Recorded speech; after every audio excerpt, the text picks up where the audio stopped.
check. 1 2 1 2. Turn myself up a little bit. This is Kevin, and welcome to the newly named podcast, now known as First Pin. That's right, First Pin.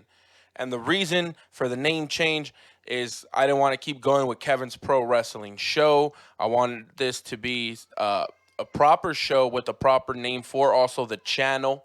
And the reason for First Pin, because eventually once the show gets to that level where I want it to be, it's going to be a show that I'm going to do in the mornings every day, Monday through Friday, right? That's the whole goal, is to get it to that level.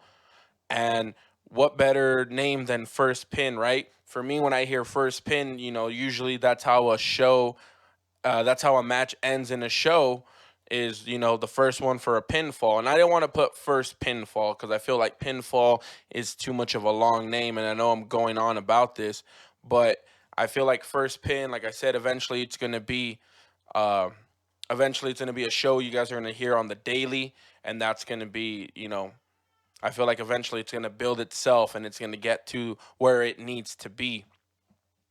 So, like I said, yeah, that's what we're doing. I'm renaming everything on Twitter and on Instagram. Y'all can find me at firstpin801801. I was gonna do just First Pin by itself, but that was apparently already taken. So we're doing 801 because I live here in Utah. Now we got a super packed show for you guys again. Now the format is gonna be a little bit different.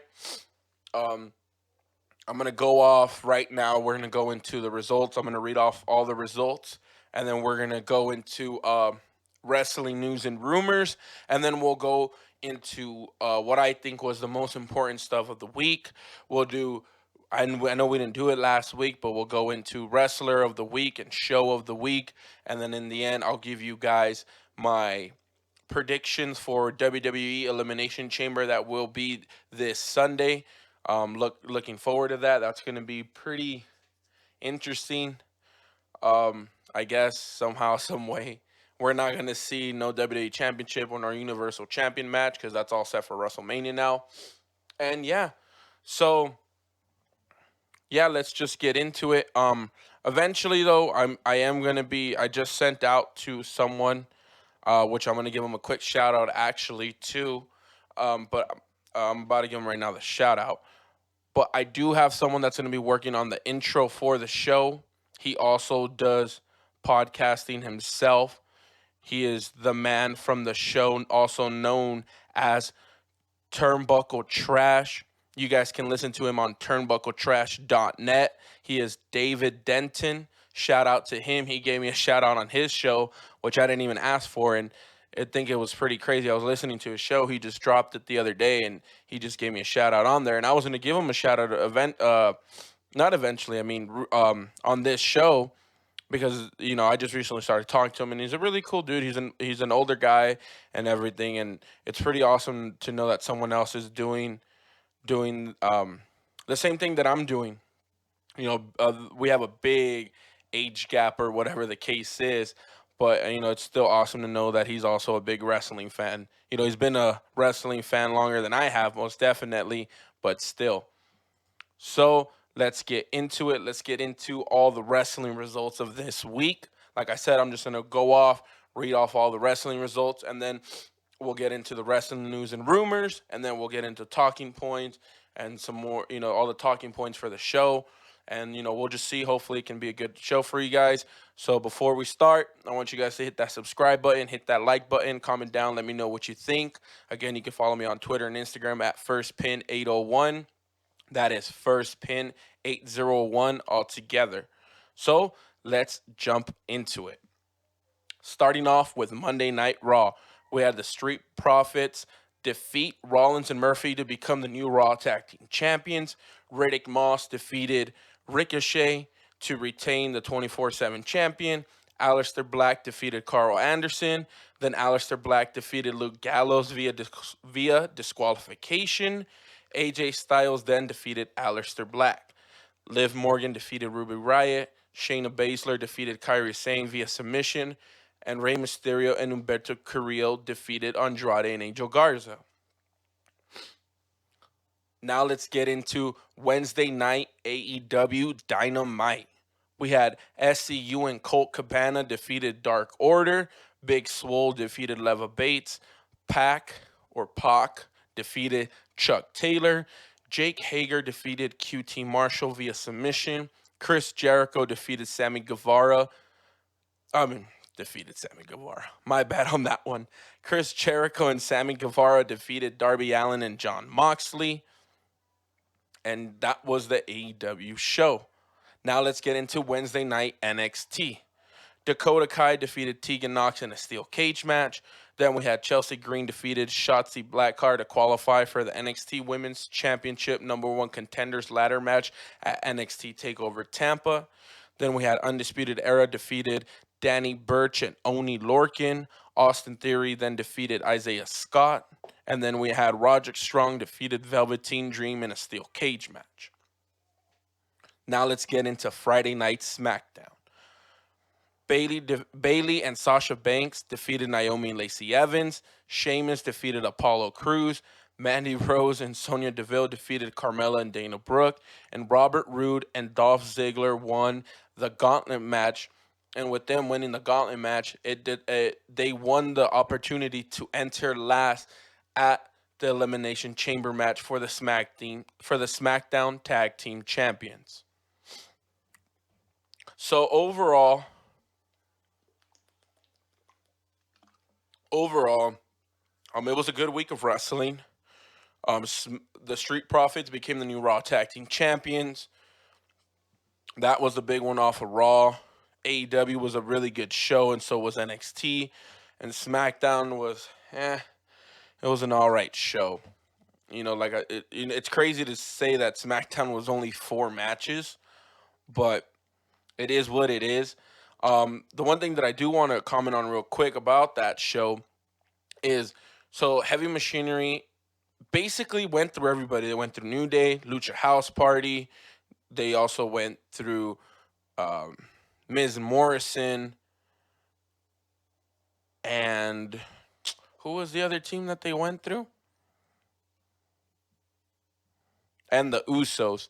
And it's crazy. They went through everybody, and at the end lost to Dolph Ziggler and Robert Roode. I mean, that sucks, right? For Otis to lose. And Otis took the pin. Dolph Ziggler, he was about to do that caterpillar or worm thing on Robert Roode. And Dolph Ziggler ran in because he was the man to be in the match. Basically just slides in and super kicks Otis and just gets the 1, 2, 3. So yeah, that, I don't know. I was kind of excited. I thought they were going to give it to Otis and Tucker, but I guess not. So now let's get into wrestling news and rumors for this week.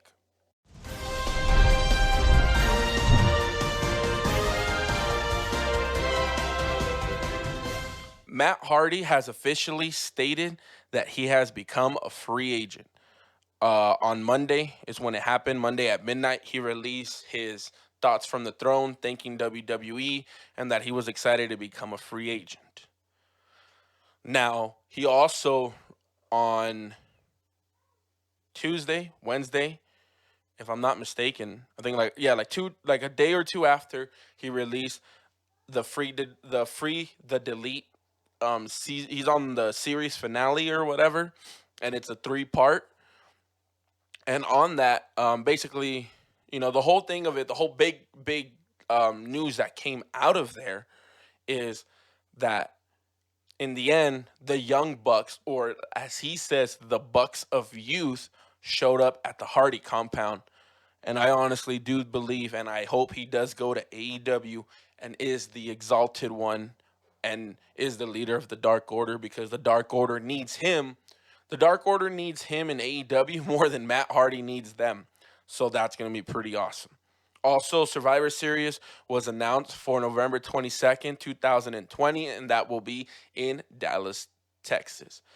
Now, the whole thing that's going around with the whole coronavirus, to all the people who are listening, stay safe out there. Wash your hands. Do everything that you guys got to do to stay healthy.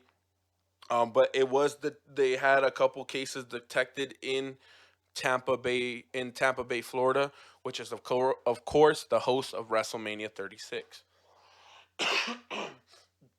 And also they announced for March 24th the Dark Side of the Ring season 2, and it's going to be with the 2-hour premiere episode of the Chris Benoit story of the tragedy. Now, I haven't seen season 1, but I think I'm going to try to do what I can to watch season 2, and when I watch them, try to review them and report them back to you guys to let you know what I think, and maybe you guys can get interested and watch them as well. I saw they're also going to be talking about Owen Hart, the Brawl for All, New Jack, um, Jimmy Fly, Jimmy Fly Snuka, but I think it's more based on his girlfriend or wife that was killed, and yeah, a couple other people. I wish I should have pulled up the list, but my bad, I didn't. But yeah, that's the whole Dark Side of the Ring. And then we also had so Kevin Nash replied to a fan on Twitter because they asked about the whole NWO and Eric Bischoff situation. And he basically just said Eric Bischoff should get a solo introduction into the WWE Hall of Fame. It is something that I am bummed out on because, I mean, not super bummed out myself, but it is, he should have been in that induction because, I mean, he was the mastermind behind them. So I don't know why he is not entering the Hall of Fame. Maybe there is some beef on why he left. Maybe they didn't end on good terms, but still, it's just like, I mean, this he's the guy who created the NWO. The NWO wouldn't exist without him. So, you know, and then Moose was talking to the Wrestling Inc. Daily, and they were talking to him about just basically, why isn't he going after the heavyweight, the Impact champion, the Impact heavyweight champion, and he just basically said that he just ran through all of the, he ran through a bunch of the ECW legends, and now that he wants to focus on the older TNA guys, I guess that's a way for him to make a statement by just destroying all these other veterans, which I guess is cool. I guess I don't know, but I guess maybe that's just something if you guys are an Impact Wrestling fan to report that to you guys about that. Also in the news, AEW's own Sean Spears is looking for a tag team partner. A bunch of people are sending in like little 30-second promos, vignettes. The best one that I've seen is Simon Miller. So shout out to him. Hopefully he gets that spot. I think it'd be awesome to see him work with Sean Spears. You guys want to follow him on his Twitter. I think Sean Spears posted it on the poll on the top 3, and everybody's been voting for Simon Miller, and I just voted for him just about like an hour or two ago, something like that. Somewhere in the day, I know I did, and I voted for him. So shout out to him. Hopefully Simon Miller can get that. And then also for this week, JBL was announced as the newest inductee into the WWE Hall of Fame on WWE Backstage.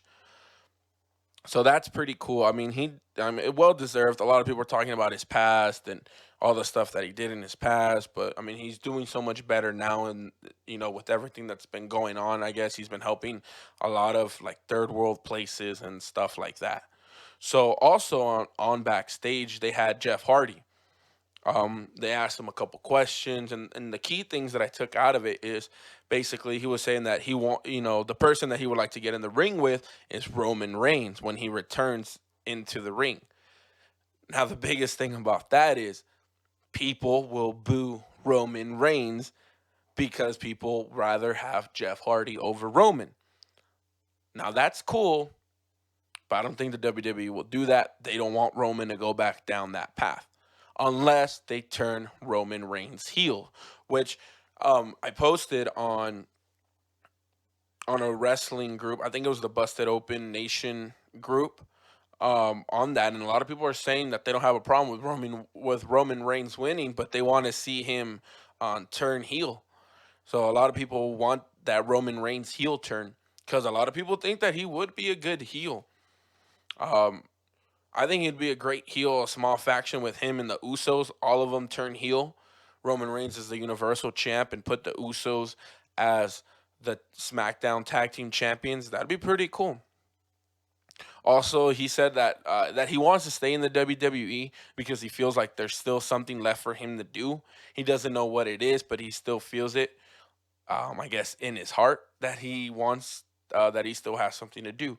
Also, Jeff Hardy also said that he's medically cleared and has been backstage at the last two SmackDown shows. I don't know if he was there this Friday, but let's say he was. So he's been there for the last 2-3 weeks. But the reason he hasn't came out and been in the ring and stuff is because he's waiting for the right story to jump back in.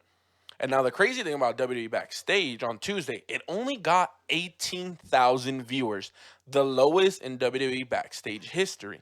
Now the reason for that was because of Super Tuesday and all the voting and stuff that happened. But that pretty much sucks, dude. To go to 18,000, I'm pretty sure FS1 or Fox, yeah, I'm pretty sure it's on FS1. They weren't happy about that, but they probably did understand why. And it's crazy that people would rather choose politics over wrestling. Me, I'm not a political guy, so I would do wrestling over politics because. So also in the news, Vince McMahon, according to Dave Meltzer, on what he heard, is that Vince McMahon right now isn't really sold on the whole Shayna Baszler idea, the whole pushing her to the moon due to the match that she had against Kairi Sane on Raw. Now, they put on, I think it was like a 10-13 minute match, and the crowd wasn't into it. They started chanting that it was boring and this and that, which is pretty crazy because those two both have had good matches on NXT. But the way that this match was produced, honestly, it wasn't good, and especially for Shayna, that's going to be in the chamber. I think she could have had a better showing. Should have been a shorter match with a better submission. Not with a better submission, but like have her dominate more of the match than the way that it went. Also, Cain Velasquez and Ronda Rousey were spotted at the WWE headquarters. Now, no report has come out saying that maybe talk about WrestleMania or what. Nothing came out basically, but that picture. I think it was Cain Velasquez that posted it on his Instagram that they were at WWE headquarters, but nothing else has come out about that, saying that nothing else has come out stating whether they're gonna be doing anything. Um, they're just in normal clothes. It didn't look like they had any ring attire or to cut any promos or whatever the case is. Also in the news, Peter Rosenberg apparently has signed with the WWE to be, I guess, a pay-per-view analysis. Supposedly, I saw that he's supposed to be at Elimination Chamber this Sunday, talk on the pre-show. So I don't know what that really means. I guess I didn't know that the guy was a wrestling fan, but nowadays, who isn't, right?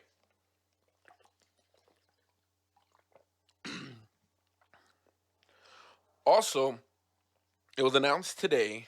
I'm reporting this on a Friday night, recording this on a Friday night. You guys are probably listening to this on a Saturday morning, or anytime you're listening to this on a Saturday. Edge is set to make his return this coming Monday night on Raw. My big thing is, why did WWE have to announce it? It looks like these guys do not know how to make any surprise returns. I do think though it's a little bit too early for him to come back. I think they should have waited maybe when there was 2 weeks left until WrestleMania. But I get it, after what happened on Monday. I am going to talk about that. It makes sense that he will be on Monday Night Raw, but I think maybe they should have had Randy just out there doing what Randy does, cutting a regular promo about why he did it, and then have Edge come out. But I get it, ratings, and you want that show to sell out, and it will, because people are like, oh, we're going to get to see the return of Edge to see what he has to say. Now, one thing that I also saw was Lance Archer retweeted the promo that Jake the Snake Roberts delivered on Wednesday. I know that wasn't part of the wrestling results, but yes, Jake the Snake Roberts came out on Wednesday, and I will be talking about his promo here shortly. So what does that mean? Does that mean Lance Archer and Jake the Snake Roberts are going to be working together in AEW? It's a possibility because, like I said, Lance Archer retweeted that. I don't know if since then he's deleted it, but the pictures have gone around all over the web, all the sources that I follow and all that, all those places. And yeah, that's pretty interesting. And to finish off the news, we had AJ Styles was named the PWI Insider Wrestler of the Decade. Now, I think that's pretty cool. He did have an amazing, I guess, 10 years, and he did deserve it. He did deserve it because he's just put in so much work. And, from when he finished off with TNA to when he finished off from TNA to when he went to New Japan and did the whole Bullet Club, and now coming back to WWE, and from winning titles and all that stuff. So yeah, that's pretty cool, honestly.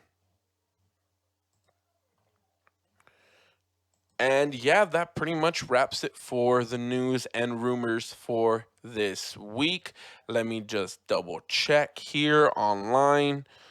I always try to give you guys the most up to date news as they come in. Let me check. Ooh, there was a low attendance at today's WWE NXT UK tapings.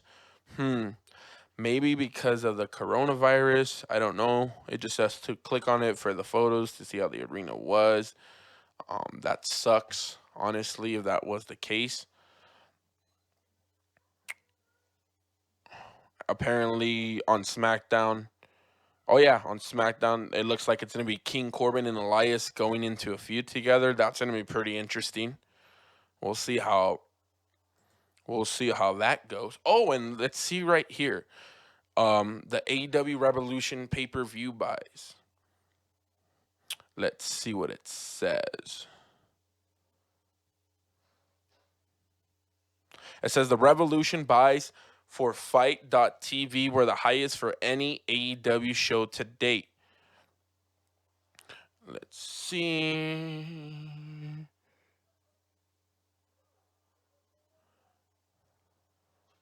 It was previously reported. Nothing. All out. Doesn't really say any numbers, but they said out of all 4 pay-per-views that it should be at number 2. They said that full gear was around 100,000 pay-per-view buys, and Double or Nothing was around 110,000 pay-per-view buys,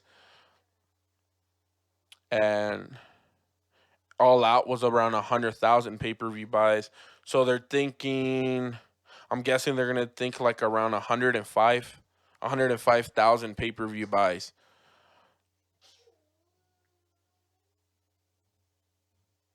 So that's pretty cool.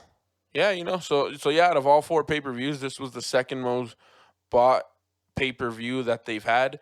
And honestly, AW Revolution to me is been could be on the road to being pay-per-view of the year. So yeah, that's pretty much it for all the wrestling news and rumors. So now let's get into all the interesting stuff that happened this week. Let's start off with Monday Night Raw and that Randy Orton and Beth Phoenix promo that happened. Um, I was kind of disgusted on what I saw online about that, and the crowd in the arena right away was chanting the arc that they wanted to see Randy do an RKO, and I saw a lot of people bashing Phoenix online. They were bashing her really bad. I saw a lot of bad stuff, and I just think that's pretty disgusting. Look, I know it's pro wrestling.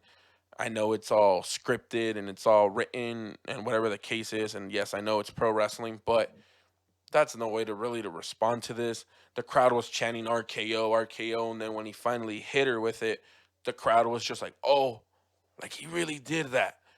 Like, come on, people. I know it's wrestling. I know I know the whole point is to buy into it, and what he did was wrong. and I can't wait to see Edge return and just beat him up badly. That's gonna be pretty awesome to see at WrestleMania. And now another thing that I want to talk about Monday Night Raw was um, during the Baszler and Sane match, Becky Lynch came out and she was wearing a big crown on her head and a yellow robe. Kind of looked like a Queen Big Bird. Hopefully I don't get any heat from any of the Lynch fans out there that are listening to this, but it's a whole cocky ego situation that's going on. And I guess no matter, like, I guess it's kind of going to what I said last week about a possible Lynch heel turn. And I think that's what we're going to get. It's slowly coming into the light that she will be turning heel. So that's going to be interesting if they keep it going that way. Mick Foley on Busted Open was saying that maybe they need to let her get more input on her character, on the whole, the man character, and maybe that is true. But either way, um, yeah, not really digging everything that she's been doing lately. That's just it's a whole different ballpark that's going into.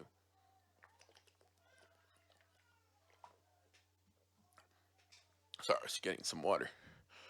Um, Now the other thing I want to talk about is the opening promo, the opening segment to Monday Night Raw. And it was the whole Drew McIntyre and Brock Lesnar. So Brock Lesnar came out, they cut the regular Paul Heyman promo, etc. And then um, he was just basically saying that Drew isn't going to. Paul Heyman was saying, "Oh, Drew McIntyre isn't going to beat him. This is how it's going to go. It's going to be done differently. The way that Brock Lesnar went through Ricochet is what's going to happen to Drew. Called him the B word and all that stuff." And then Drew McIntyre came out, and then they were standing face to face. And then Brock Lesnar was in a spear him, and Drew McIntyre hit him with the Claymore kick, caught him, boom, Claymore kick, and left Brock Lesnar stunned. Then Drew McIntyre left, and as Brock Lesnar was going up to the ramp, Drew came back out and Claymore kicked him right on the stage. Boom, knocked him out. And yes, you could hear that Brock Lesnar yelled at him and told him to pick up the championship. Because, pick up the belt. That's the whole point of it. And it's pretty awesome to see that Brock is, that he's doing everything he can to get Drew over. Because it will be that Drew will win the match. Now, my thing that I wouldn't have done it this way. I think I would have had Brock Lesnar give more of a fight, or maybe even actually tackled him and gone at him and then hit him with an F5. But hold up, before you guys say anything, but like, oh, but aren't you saying that you're going for Drew? Yes, but the thing is, do you want to build Drew into being a bigger babyface, right? And what's a way to build him into becoming a bigger babyface? Sometimes by having the heel in the situation beat up on the babyface, right? Think about how, think about all the times that Jericho was beating up on Moxley. Yeah, there was times where Moxley would beat up on Jericho, but it was, Jericho and the whole inner circle were beating up more on Moxley, right? The whole eye thing, all that situation. And also the whole MJF and Cody, right? All the stipulations that Cody had to go through. He went through the 10 lashes, he went through the cage match. Not saying that they need to put stipulations to get to WrestleMania, since he already won and became the number one contender and said he's challenging Brock Lesnar. But I think I would have booked it that way to build more sympathy for Drew, that it will make people really be behind him.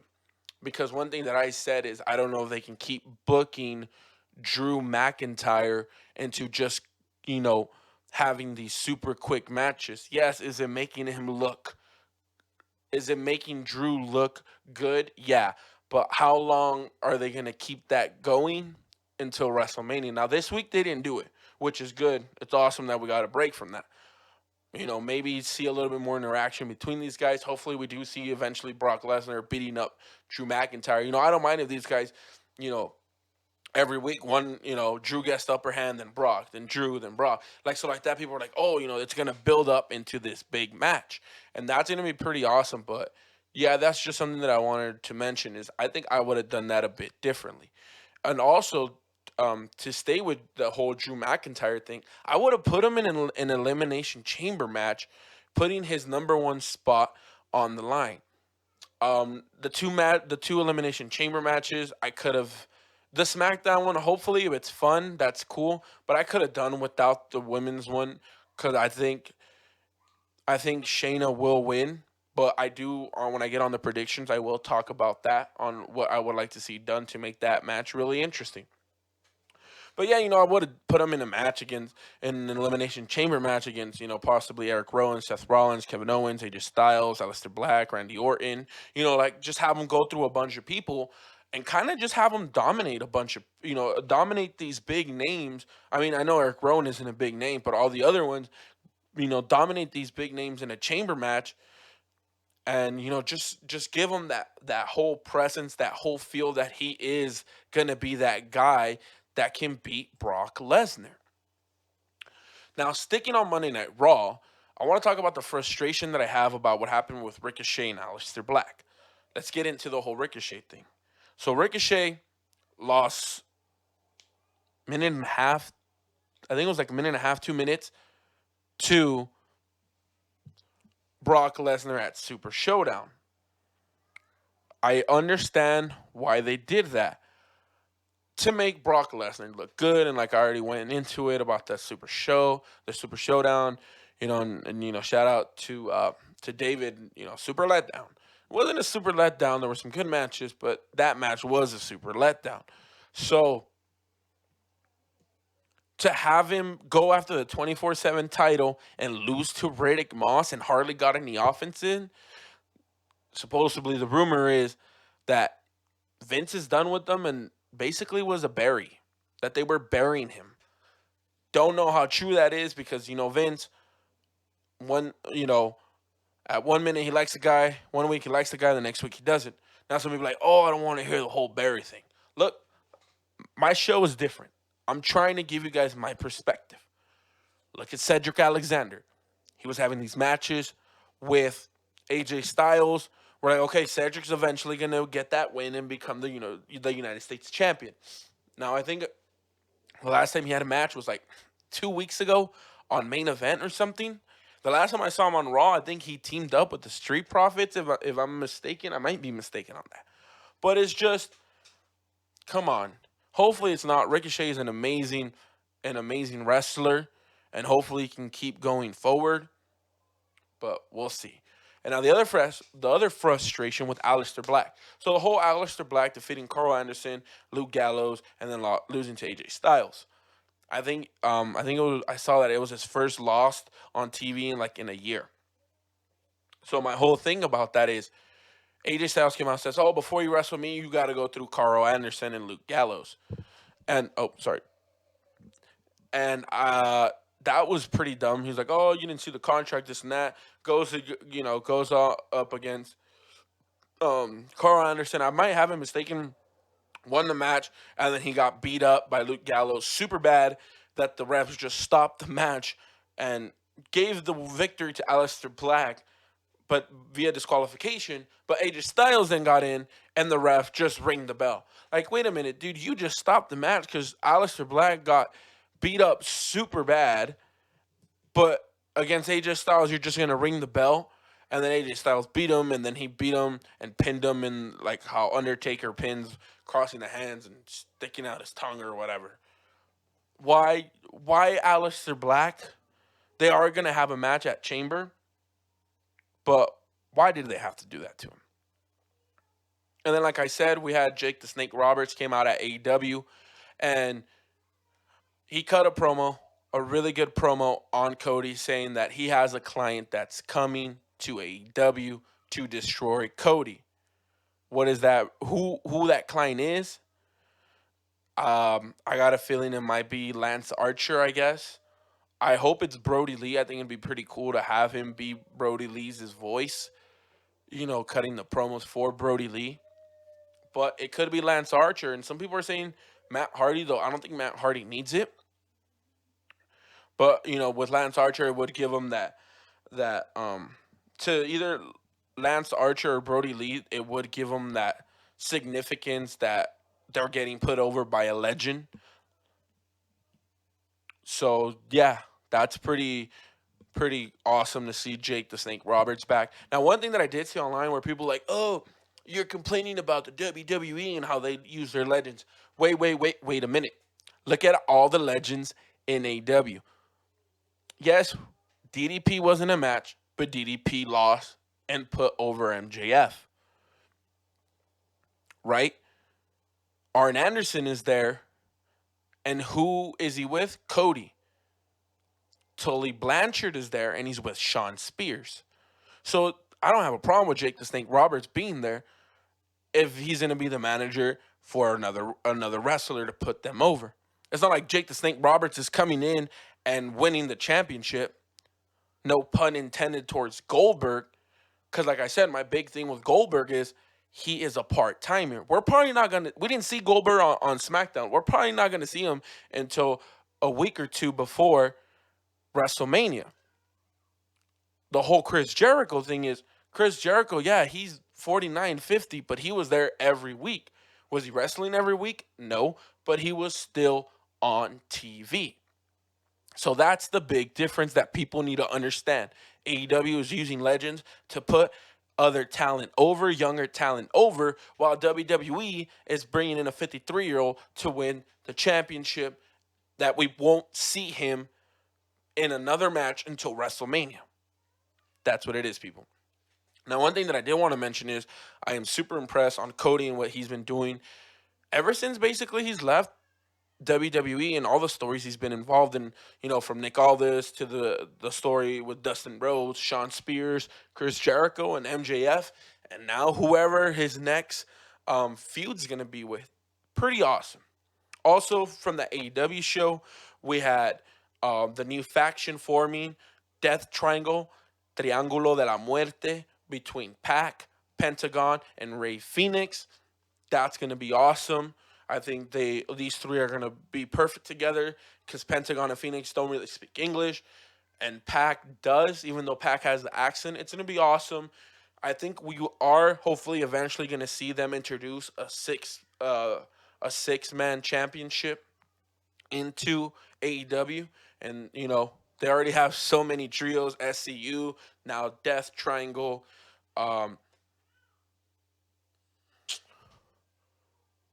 I think Inner Circle, Proud and Powerful, and Sammy Guevara, that can be a good trio. Best Friends and Orange Cassidy. They have the Elite. They can even bust out they can bust out three guys. Young Bucks and Omega, or whatever the case is. But yeah, hopefully they do introduce they do introduce those new titles, and I do want to see them introduce another secondary title. So much talent, and their matches would mean so much more with another title. Now, the biggest thing that is coming out of that I want to talk about NXT is the main event when Velveteen Dream lost to Roderick Strong. The way that he lost, he basically pushed Strong out through the door and then locked the door because Adam Cole was in the ring and started going at Adam Cole. And the whole thing ended with him on top of the cage holding the NXT title. Then shows him walking away with the NXT championship. What does that mean? I guess they're gonna build up to Velveteen Dream and Adam Cole at NXT TakeOver Tampa. Are they gonna pull the trigger on Velveteen Dream? I think it would be pretty cool to see the Dream become the NXT champion. So we'll see how that goes. That's the most exciting thing, honestly, that I can pull out of NXT.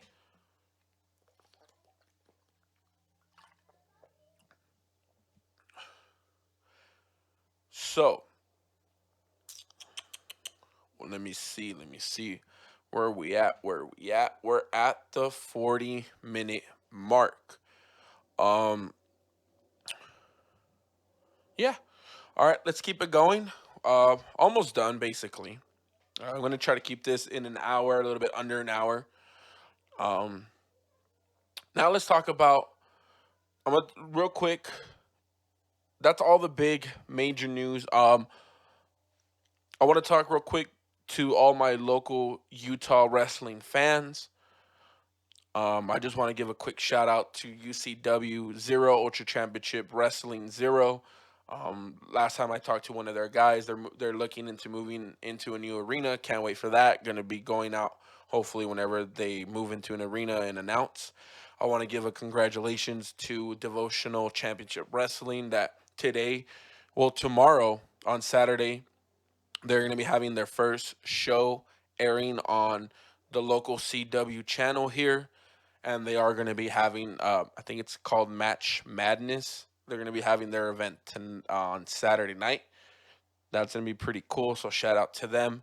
I was thinking about going, but I'm gonna be going on Wednesday to AEW. I'm gonna talk about that right now. So yeah, so shout out to them. And real quick, the big thing with DCW, besides their small their, well, not small, it is a big thing. Their TV deal is Vince Russo. He is, I think, a producer or something, or a booker. He's gonna be working exclusively, I guess, with Devotion Championship Wrestling. My biggest thing that I gotta say about him is for everybody at DCW to be aware. Supposedly, the guys have said nothing but good things. That's what I've heard about him ever since he's been there. But like everybody knows about Vince Russo, a lot of people blame the death of WCW on him. He says, and a lot of that's the thing about Vince Russo. I'm giving you guys my opinion on him right now. For every good story, this is what they say about him. For every good story you hear about him, there's 10 bad ones. He's been responsible for a lot of bad booking ideas. Made himself champion at WCW and made David Arquette champion. David Arquette as the WCW champion. So I just want to give a shout out to DCW. Be on your you guys be on your toes. Make sure that this guy isn't coming in and destroying you guys, because I want to see you guys succeed. You know, that's just my opinion until I meet the guy. Once I meet the guy, my opinion could change. But right now, I'm just going off of that opinion. And I want to talk about this week. I will be at AEW Dynamite. The live show is this week, March 11th, at the Maverick Center. For any of you guys listening to this here locally in Utah, buy your tickets. I bought my tickets.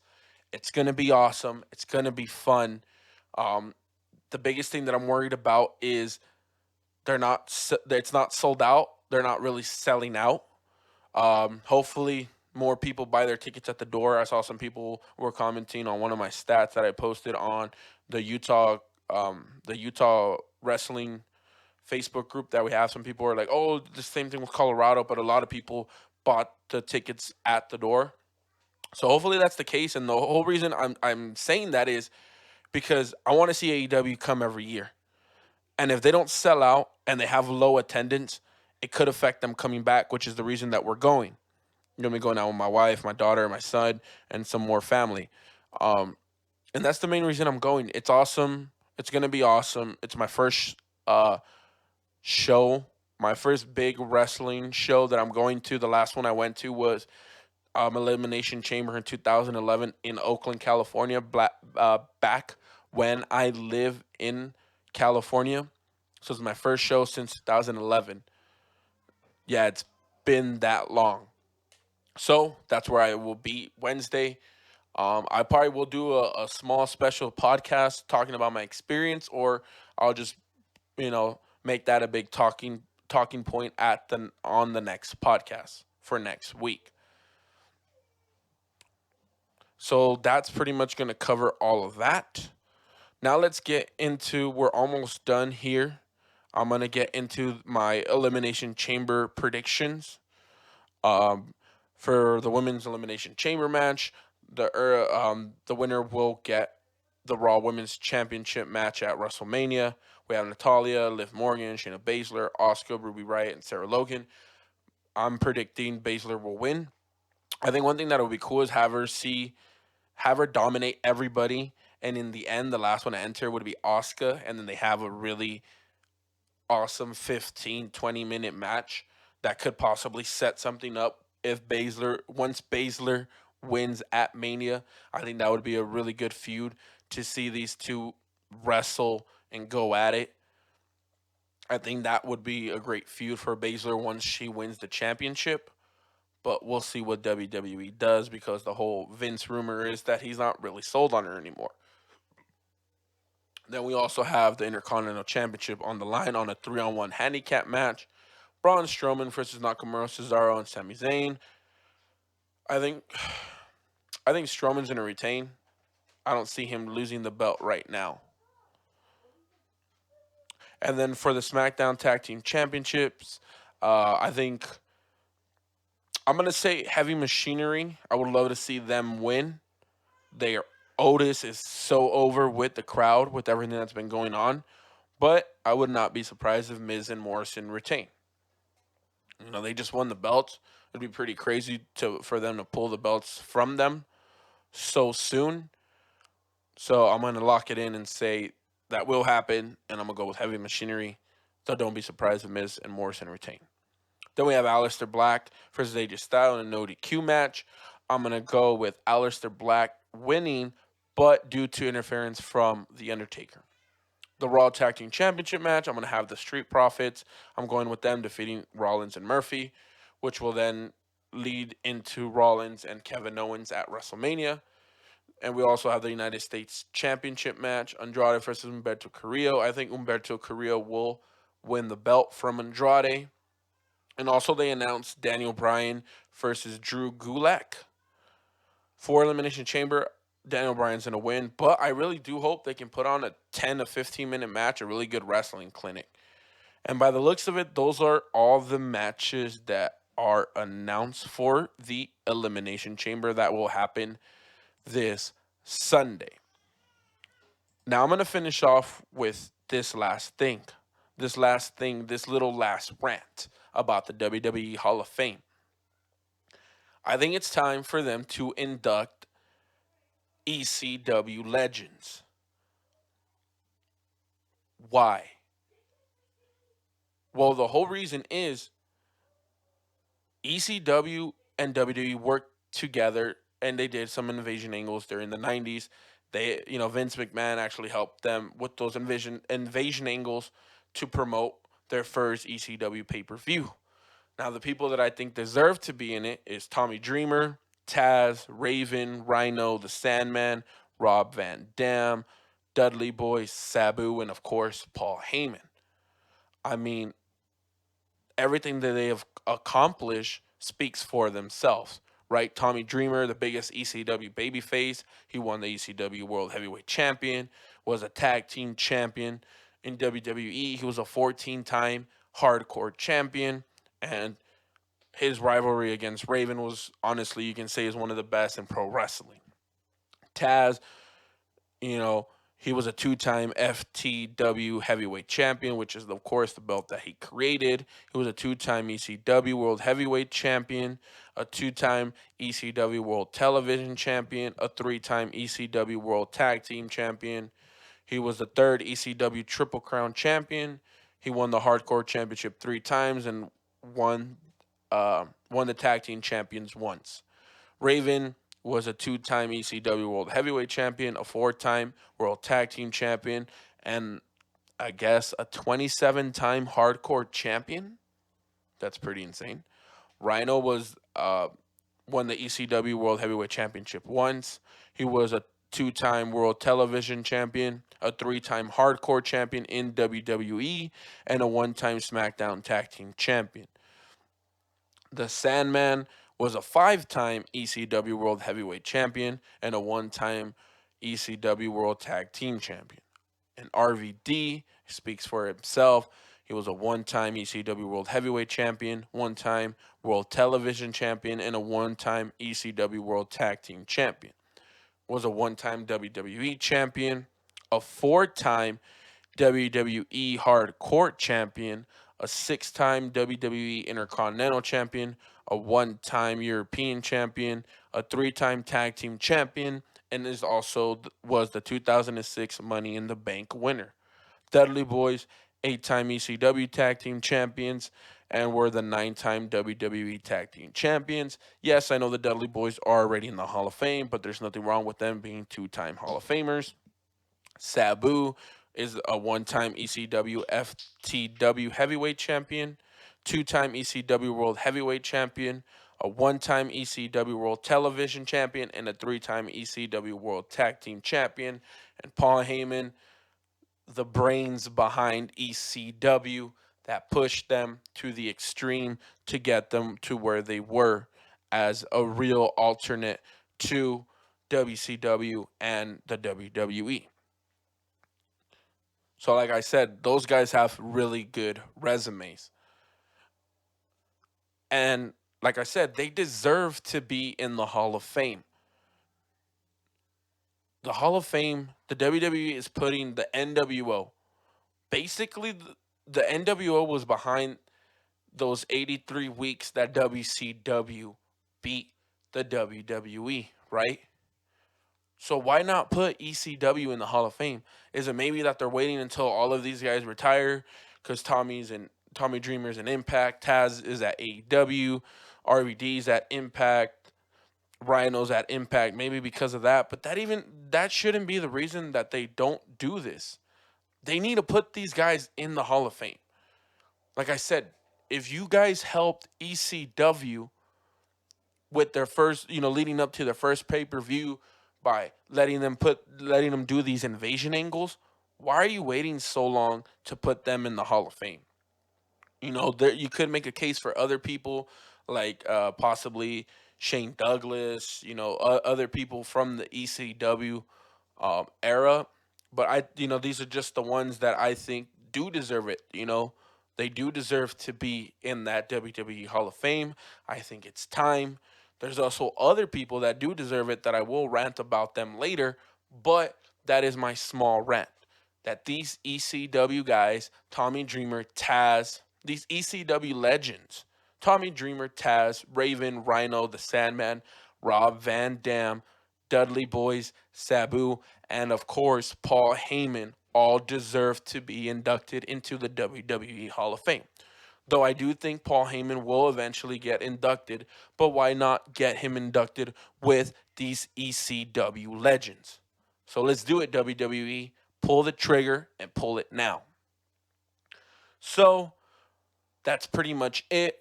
That covers it. Like I said, if you are here in Utah, go out to that AEW Dynamite show March 11th. They start at 5:30, which is going to be the AEW Dark matches. Show starts at 6. Get your tickets. Otherwise, who knows when these guys are going to come back. I want to thank you guys for listening. Hit that subscribe button, like, comment down. It was a shorter show. I'm going to listen back to this and see what I can do. Maybe it is a little bit too short, but yeah, I'm going to try to do what I can. I want to thank you guys for listening. This is Kevin. I'm signing off. I'll see you guys next week, or more like you'll hear me next week. Thank you guys for listening, whether you're listening to this Saturday morning, Saturday night, Sunday, whenever you are listening to this. I think I have around 45 views on all 3 videos, and I'm super grateful for those. Let's keep this growing. Thank you guys for listening to me, supporting this. Please subscribe, share this with your fellow wrestling friends. And I am signing off once again. I will see you guys next week. Y'all stay safe out there with this whole coronavirus thing. And yeah, that's pretty much it. Thank you guys. Peace, y'all.